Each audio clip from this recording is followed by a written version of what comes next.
수능이 어려울 때마다 흔히 제기되는 의문이 있습니다. 과연 교수들도 이 문제를 다 맞출 수 있을 것인가? 결론부터 말하자면 교수들은 전부 맞출 수 있습니다. 하지만 앞에 수식어가 하나 붙으면 이야기가 달라집니다. 과연 교수들은 시간 내에 이 문제를 다 맞출 수 있을 것인가? 우리는 수험장에 들어가 제한 시간 내에 문제를 실수 없이 모든 지문과 선지를 읽고 정답을 마킹해야 합니다. 이 정해진 시간이라는 보이지 않는 울타리의 반경이 100m라고 가정을 한다고 한다면 1년에 한 번뿐인 실전이라는 추가 조건이 붙게 된다면 체감상 울타리의 반경은 80m로 줄어들게 됩니다. 국어의 경우 어떤 강사는 국어는 시간 싸움이라며 시간 단축 스킬을 따로 알려주고 어떤 강사는 천천히 읽는 연습을 하다 보면 저절로 시간이 단축된다고 이야기하며 피지컬을 강조를 합니다. 그리고 아마 여러분들이 더 끌리는 쪽은 후자일 것입니다. 스킬이라고 하면 뭔가 본질적이지 않고 공부하는 거리가 멀게 느껴지기 때문입니다. 사실 여러분은 시간 단축 스킬을 따로 배울 필요도 없고 피지컬이 올라가면 저절로 시간이 단축된다는 무책임한 말을 믿으실 필요도 없습니다. 피지컬을 올려 시간을 단축시키라는 주장은 대부분 지문의 이해를 주장하는 유튜버나 강사 혹은 기출해독을 주장하는 문제집이나 유튜버들이 이야기를 합니다. 그래서 여러분은 한 문장 단위로 부연 설명을 붙여본다거나 문장을 이어가며 읽어본다거나 마달이라는 문제집을 사서 주구장창 푸실 겁니다. 그리고 놀랍게도 여러분이 특정 기출 문제집을 처음 풀었을 때는 30분이 걸렸지만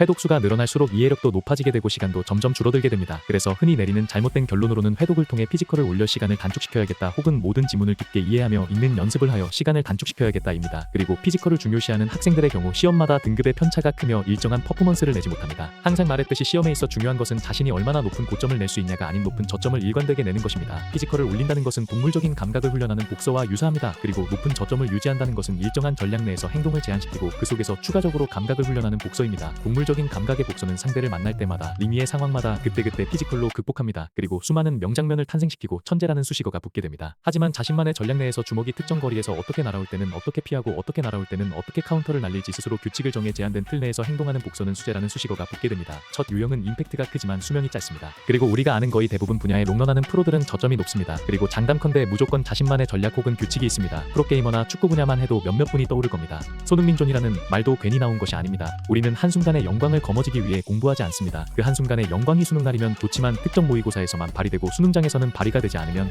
소용이 없기 때문입니다. 천재의 방식으로 일정한 고점을 내는 방식은 누구에나 적용되지 않을 수도 있을 뿐더러 개인마다 얼마나 시간이 걸릴지 강사들조차 가늠을 하지 못합니다. 독해력이 단순하고 매력적인 한 단어에 꽂혀 결국 점수를 못 받는 학생들을 수도 없이 봤습니다. 그래서 제가 문장을 깊게 이해하는 방식으로 훈련시키고 실전이나 연습을 할 때 이 정도로 생각을 하고 들어가는 해야 문제가 풀린다고 말하는 강사들을 무책임하다고 말하는 것입니다. 수능은 전략 전술 게임이고 우리는 전략을 짜서 일정한 틀 내에서 행동을 하고 기출로 활용이 가능하게 조건으로 전술을 정리한 후 실전으로 들어가야 합니다. 그리고 전략과 전술만 있다면 일관된 높은 저점을 낼 수 있습니다. 저의 카페글이나 블로그를 보신 분은 알겠지만 국어 전략에서 제가 가장 먼저 짜드리거나 짜야 한다고 말하는 것이 속발음 여부와 갈래별로 읽는 속도입니다. 그리고 이해가 되던 안 되던 일정한 속도로 읽어내려가고 문제를 푸는 것입니다. 속발음을 사용한다면 중얼거리는 속도를 조절하면 되고 속발음을 사용하지 않는다면 띄어쓰기 단위로 눈을 옆으로 옮기는 속도 혹은 애매하다면 펜으로 지문을 따라가는 속도를 조절하면 됩니다. 그리고 사후에 문장을 유기적으로 읽어보든 부연 설명을 붙여보든 구조를 그려보든 하는 식으로 훈련을 하는 것이며 이런 연결이나 부연 설명을 붙이거나 구조가 그려지는 것은 지문을 읽을 때 의식적으로 하는 것이 아닌 점점 지문을 연습하면 무의식적으로 되면 좋고 안 되면 유감이네 그래도 문제는 맞출 수 있다는 방향으로 공부를 해야 하는 것입니다.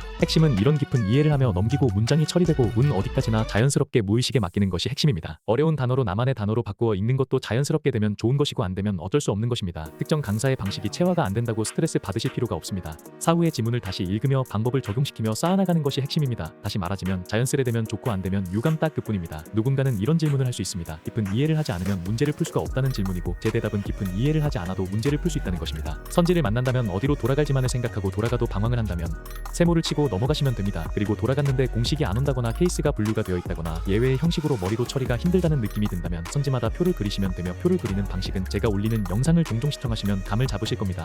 어떤 문제는 표 하나로 모든 선지를 다 풀 수 있는 반면 특정 문제는 선지마다 조금씩 표를 바꾸기도 해야 합니다. 속발음과 지문을 일정한 속도로 읽는 전략은 저희 전략입니다. 시간 단축이 고민이시라면 여러분은 여러분의 시간 단축 전략을 만드시길 바랍니다. 혼자 만드시기 힘들다면 시간 단축 스킬 강의를 보신 후 그 강사의 방식을 훔쳐와 자신의 전략에 넣으시면 됩니다. 최근에 제가 PDF 사이트를 만들었습니다. 그리고 다른 공부법 유튜버들은 비난하면서 결국 너도 돈을 벌려고 하네 라는 반응이 있습니다. 제 카페의 첫 글을 보시면 알지만 제 목표는 사교육 거품을 꺼드리는 것입니다. 그리고 제 PDF 사이트는 수험생이라면 누구나 자신이 정리한 개념 노트나 만든 전략 혹은 기출 분석을 올려 공유하는 것이 목표입니다. 또한 제가 비판한 것은 실체가 없는 공부법을 파는 유튜버들입니다. 저와 연락하시는 멤버십 분들과 초창기에 무료 컨설팅을 받는 분들은 아시겠지만 이분들에게는 전부 바로바로 PDF를 보내드리고 있습니다. 그리고 모든 카페글도 답글을 달고 있으니 돈 목적이라고 생각 안 해주셨으면 좋습니다. 돈보다는 사교육계의 한 획을 긋고 이름을 날려 교육감 혹은 국회의원이 되는 것이 진정한 제 목표이기 때문입니다. 직접 등록하는 기능을 제가 구현을 아직 못해서 올리고 싶다면 사이트에 PDF 판매 버튼을 눌러 메일을 보내주시면 됩니다. 단 한 장이어도 상관없습니다. 많은 참여 부탁드립니다. 도움이 되셨다면 구독 부탁드립니다.